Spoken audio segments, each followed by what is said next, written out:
Thank you for tuning in to Grind Time with Rudy, where I do dumb things in my garage so you don't. In late summer of this year, I discovered that the power steering rack was in fact leaking on the passenger side. Out of Project Risky Business, my Porsche 928S. This is going to be a three-part series. In this first part, I show you in detail how to remove the steering rack in a Porsche 928. Stay tuned.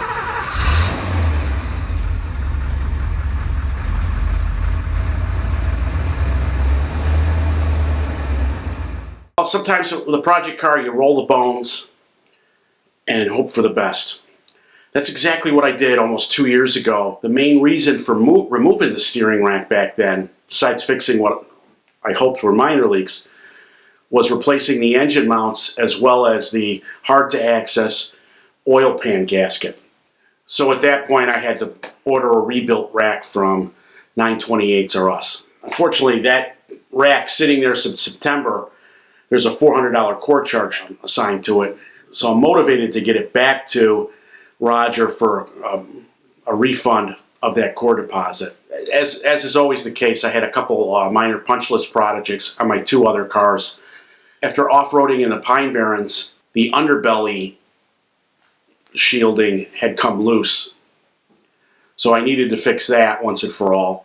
And then I inadvertently, in my wife's 2015 Audi A3 TDI, I broke the clip that holds the driver's side sun visor. So with those two minor projects out of the way, I could focus my attention on removing the steering rack from the 928.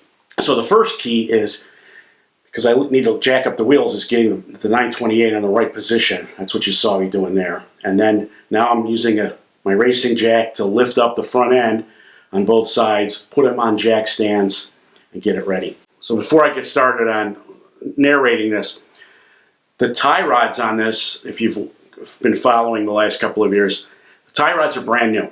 I have maybe 500 miles on them. What's key is I need to make sure the alignment is as close as possible when I go to put these tie rods into the rebuilt steering rack. The worst thing I could do is unthread them from the old rack here and completely lose my alignment. So in the next video, I'll show you how I'm going to try to be as careful as possible and get them into the rebuilt steering rack, try and keep my adjustment as close as possible. The car is still going to need a front end alignment, but at least it won't be all over the road as I drive it to the shop. So after getting the car situated and jacked, I decided to spray a little bit of WD-40 on both tie rods. And the driver's side, I believe that's a 18 millimeter wrench. You first back off the nut, and once the nut's off, I use my tie rod puller. And I was being very careful not to damage the boot, so I was trying to get it on here just enough. And as I was getting it on the driver's side, you're going to see here, actually just using the pickle fork part of it as I tried to put it on, made it pop. So that was good.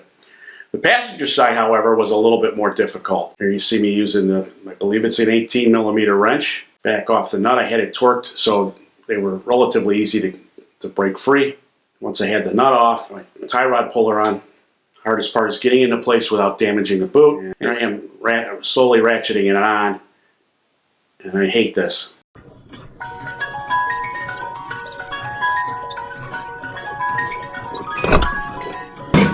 I hate that. Oh, I hate that. So once the tie rods were pulled, then it was a matter of the next biggest piece is the support plate that holds the rack in place. This black plate is held on by 4 inner bolts that are actually elevator bolts that fit from the top of the cross member, the engine cross member, and you put nuts on the bottom side of that. Then there are 4 bolts, much bigger bolts with nuts. So that's what I'm doing now in this scene. I prefer taking the smaller ones and working from the center out. You can't see it in this, but I'm using a magnetic tray to hold everything. Now I'm loosening the bigger bolts on the outer perimeter.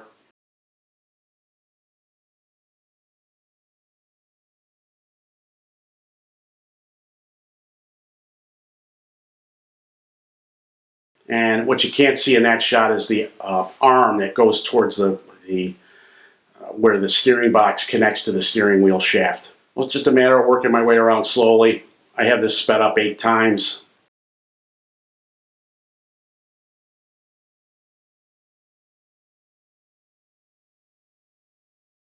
And there I am taking the final one out. Unfortunately, my camera angle was just a bit off. Now I worked all those 4 outer bolts out, save for one, and you'll see how I did this.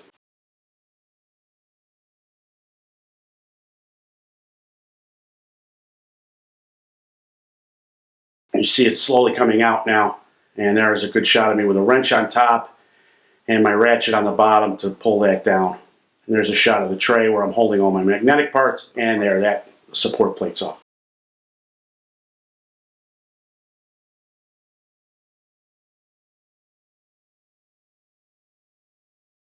The next section is by far the messiest.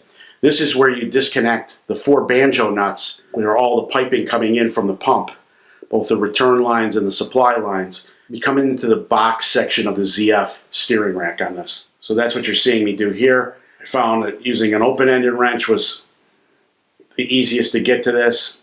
I want you to notice how clean the fluid is. Again, this is less than 2 years old with only 500 miles on it. I purged the system the last time I put the rack in because I put a new reservoir in. So and there's a good shot of the banjo nuts coming out. Those are 3 of the 4. The hose is hiding the 4th, I believe. Excuse me, the sway bar is hiding the 4th in that shot. I used my oil drip pan to get as much of the liquid as I could. What I'm doing here is I'm knocking the last stud that's holding the rack into the engine cross member. And then finally, this is the steering knuckle. And that's held on with a cap screw with a replaceable nut, nylon nut.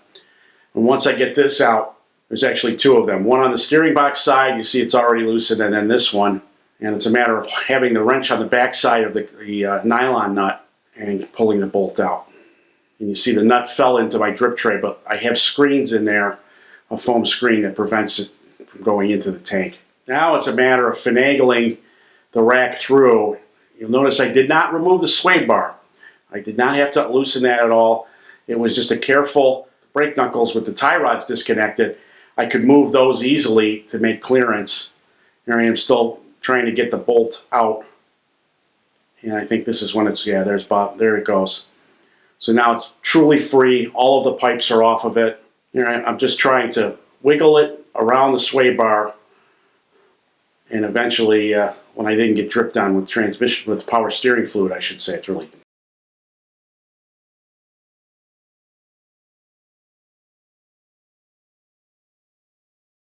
There, it finally came free.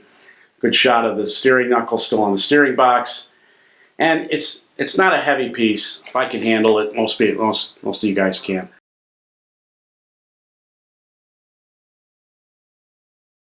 So that's the procedure to remove a steering rack from a Porsche 928.